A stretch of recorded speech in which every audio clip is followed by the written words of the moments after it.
Matagal na rin ako dito sa Norway. Dito na ako nagtatrabaho, dito lumalaki ang mga anak namin, at dito na rin umiikot ang normal naming buhay. At kung adjustment lang ang pag-uusapan, masasabi ko namang nakapag-adjust na rin ako. Pero minsan napapaisip ako, bakit parang may kulang pa rin? At feeling ko, hindi lang naman ako ang nakakaranas nito. Baka marami rin sa ating matagal nang nakatira sa ibang bansa ang minsang nakaramdam na okay naman tayo, nakakapagtrabaho tayo, natututunan natin yung language, may mga kaibigan at kakilala tayo. Pero may mga pagkakataon parang may maliit na gap pa rin. Noong bago ako dito, syempre malaking problema yung language. Pero habang tumatagal, natututo ka naman. Sa trabaho, Norwegian ang ginagamit ko. Naiintindihan ko sila, naiintindihan naman nila ako. Pero napansin ko, iba pala yung marunong kang magsalita sa language nila sa komportable kang makipagkwentuhan sa kanila.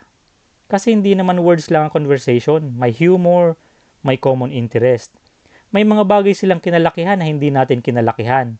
At doon minsan lumalabas yung difference. Ito ako sa inyo guys. Alam nyo ba, nag-attend kami kasi ng doon. Nag-attend kami ng parang isang gathering dati. Tapos, syempre, pag gathering, mayroong mga ibang tao, nandun din. Tapos may Norwegian guys. Mayroon siya kasing mayroon kasi dong parang chess. Yung chess set. Pwede ka maglaro ng chess, yung chessboard. Pwede ka maglaro. Dun siya nakaupo, tapos malapit ako. Tapos nagtanong siya sa akin. Sa Norwegian ano ko na lang sa Tagalog. Sabi niya, marunong ka ba maglaro ng chess? Sabi ko, hindi eh. Tapos ako naman nagtanong, sabi ko, mahilig ka ba sa fishing? Kasi mahilig ako sa fishing eh. Sabi niya, hindi rin. Sabi niya, hindi ako mahilig. Tapos nagtanong ulit siya sa akin guys. Mahilig ka ba sa football? Nanonood ka ba ng football? Sabi ko, hindi eh. Wala kaming common ground guys.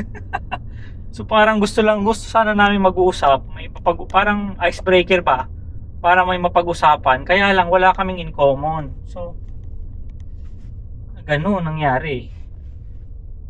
Hindi na kami nag-usap, wala kaming common topic. So minsan may ganoon na situation, pero hindi naman ata dahil Pilipino ako at Norwegian siya. Siguro meron lang talaga kaming hindi alam mo yun, walang common ground.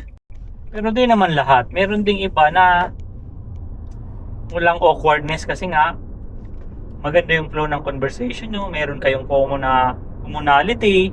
Parang ganon. Kaya minsan kakatawa din. Wala palang paano kung ganon yung mga kasama kayo sa party, talagang out of place kayo or hindi na lang kayo mag-uusap kasi wala naman kayong pag-uusapan na pwede kayong, alam nyo yun, common interest. Wala eh. O di uwian na or hanap pa ng iba na maaaring pareho mo ng hilig At baka marami rin sa ating bansa nasa abroad ang nakaranas na ganito. Gusto mo makisali sa conversation pero minsan wala ka talagang maidagdag. Pwede nating aralin ng language, pwede nating matutunan kung paano ang sistema, kung paano sila mamuhay, kung paano makisama sa trabaho. Pero paano mo aralin yung buong childhood nila?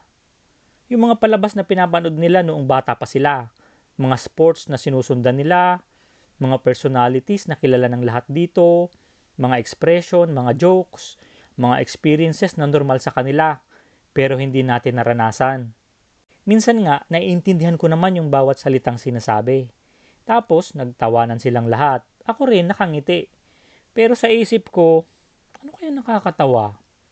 At syempre, marami rin sa atin na nakaranas niyan. Minsan, mapapansin natin kapag kapwa Pinoy ang kausap, ang bilis. Isang expression lang, gets na. Isang joke, alam na natin kung saan ang galing. Banggitin mo lang yung pagkain, lugar, artista, kanta o experience ng bata tayo, may connection agad yan. Hindi ibig sabihin na mas gusto nating kausap ang Pinoy kaysa ibang nationality. Kasi may shared experiences lang tayo na hindi naman kailangang ipaliwanag. At ganun din naman siguro sila. Hindi rin naman lahat ng Norwegian nakakausap ko nahirapan akong makakonect. May Norwegian akong kapitbahay na kapag nag-uusap kami, okay naman, natural, may tawanan, parang same wavelength. Kaya baka hindi rin tama na sabihin natin dahil Norwegian sila at Pilipino tayo. Mahirap na agad magkaroon ng connection. Baka minsan, tao lang talaga. Personality, interests, experiences. Kung minsan kahit pareho kayong Pinoy, wala rin kayong mapag-usapan. At kahit magkaiba kayo ng nationality, kapag pareho kayo ng trip, madali ang conversation. Ito yung napapaisip ako. Kapag matagal na ba tayo sa ibang bansa, kailangan ba nating magustuhan lahat ng gusto nila? Kailangan ba pareho natin yung humor natin? Kailangan ba football fan na rin ako? Kailangan ba mawala yung mga nakasanayan natin para masabing integrated na tayo? Siguro, hindi naman. Baka ang pagiging adjusted ay mas simple lang. Natuto tayong mamuhay dito, nirerespeto natin yung kultura nila, nakakapagtrabaho tayo kasama nila, at nakikibahagi tayo sa society. At habang ginagawa natin lahat yon, pwede pa rin naman nating dalhin kung sino tayo at kung saan tayo nanggaling. Kaya yung sinabi ko kanina na parang may kulang pa rin, habang iniisip ko, baka wala naman palang kulang. Baka may mga differences lang talaga na mananatili. At baka hindi naman natin kailangang alisin lahat ng differences na yon. Kasi pwede naman tayong magkaroon ng dalawang bagay ng sabay. Pwede nating mahalin at respetuhin yung bansang naging tahanan natin. Habang proud pa rin tayo sa bansang pinanggalingan natin. At para sa ating mga matagal nang nasa abroad, baka hindi naman ang goal ay maging katulad ng mga taong dito ipinanganak. Ang importante ay natuto tayong mabuhay kasama nila nang hindi natin kailangang mawala kung sino tayo. Kayo, sa mga matagal lang nakatira sa ibang bansa, naramdaman nyo rin bang minsan na parang may kulang pa rin? O habang tumatagal kayo, dumating ba yung point na masabi nyong, oo, dito na rin talaga ako nabibilang?